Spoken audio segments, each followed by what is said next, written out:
my dear students. Hope you are fine. Today we have a new method. It is about slides and voice. Let's try this method. Maybe it is better than the PDF.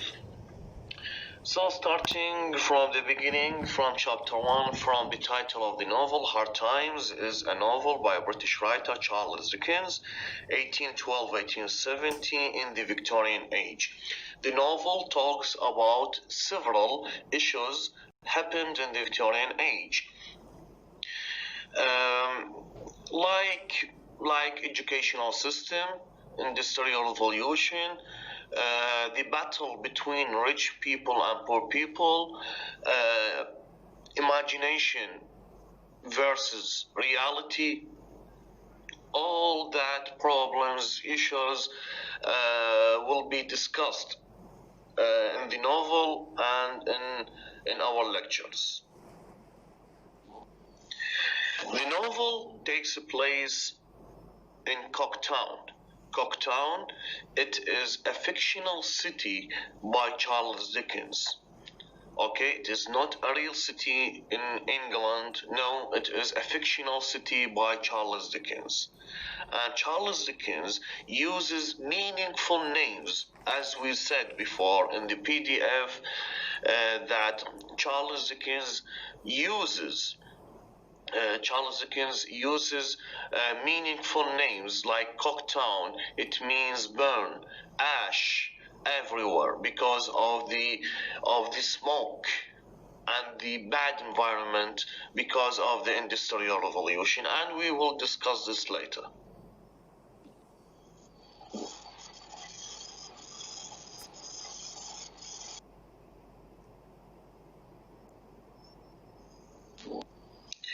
In slide number 2, we have Mr. Gradgrind.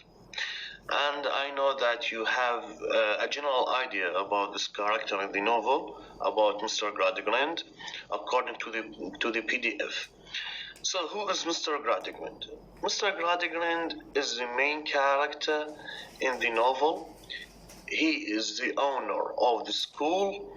He has 2 kids, Louisa and Tom. He is a man of math. He is a man of calculations, a man of logic. He is a man who doesn't believe in imagination at all. He doesn't believe in imagination. This is the most important point in his character.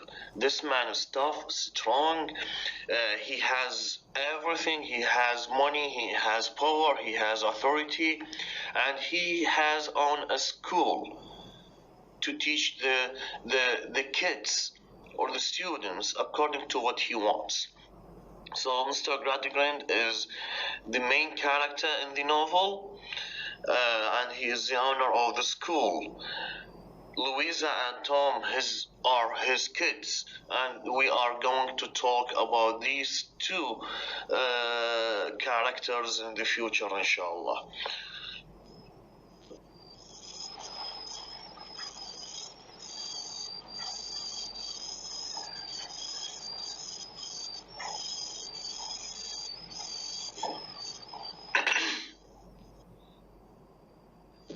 Now we are going to talk about chapter 1. In this chapter we have a situation, we have the setting, which is the school of Mr. Gradgrind. He teaches his principles only as a dictator. So we have a situation here. We have a school, we have a classroom, we have inside the classroom Mr. Gradgrind, the owner of the school, Mr. McChuckenchild, the teacher in the school, and we have the students. Mr. Gradgrind stands before the students to tell them that you should learn the principle of facts. This one, the principle of facts, depends on facts and logic and doesn't deal with imagination. Mr. Gradgrind doesn't believe in imagination, and in his role he wants to teach the kids the logic, math and facts only because it is useful in the life, better than the imagination. Gradgrind tells Mr. Chuckumchild, by the way, we have the name of Mr. Chuckumchild, a meaningful name. Chuck, it means يخنق. Mak Chuckumchild, يعني يخنق الطفل, it means to feed the mind of the student with the facts and logic and math and root out the imagination. So the result that Mr. Gradgrind wants to get in the future from that the principle of facts is to build or to make a new generation, a new society. He wants to build a new society, a new generation. So the speech of Mr. Gradgrind, we said that you must follow the rules of facts and leave the imagination aside, is to tell them to use the facts only and nothing else, no imagination. Chapter 2, the educational system is a horrible system, shows that education is a two-edged weapon. The teacher can feed the students with bad or good education and the principle. Charles Dickens criticizes the educational system in the Victorian age harshly because of rich people control over the minds of the students. Each rich man can open a school and feed the student with his own philosophy. In this chapter also, we see a newcomer, a new character. Sissy, the sensitive girl, is a daughter of horse riding, salesman, imaginative, and a poor girl. One may ask, this is a school of rich people. What about Sissy here in the school? So Mr. Gradgrind